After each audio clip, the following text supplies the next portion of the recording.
voulais attirer notre attention ce matin sur un phénomène qui commence à inquiéter les écoles d'ingénieurs en France. Certains diplômés veulent tailler la route, veulent quitter la France. Oui, c'est ça.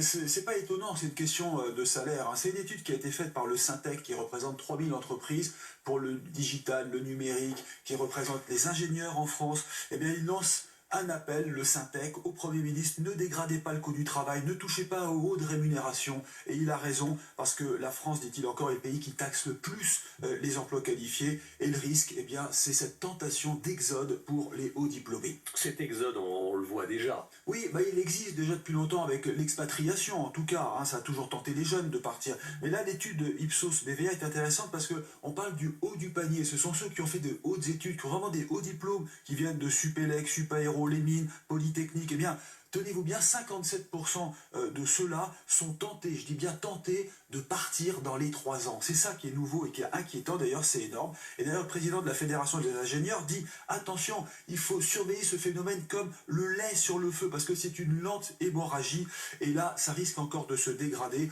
Actuellement, disons qu'il y a 9 à 10% des jeunes diplômés qui vraiment quittent la France, et c'est déjà beaucoup. Ils vont où, en quelques mots? D'abord la Suisse, parce que les salaires sont très élevés, et puis d'autres pays comme Canada, États-Unis, Allemagne. Alors je donne le salaire moyen d'un ingénieur à la sortie de l'école aux États-Unis, l'équivalent c'est 85 000 euros bruts par an quand même. Vous voyez, c'est énorme, alors qu'en France on est à 56 000 euros. Ça, ce sont les chiffres d'écoles d'ingénieurs.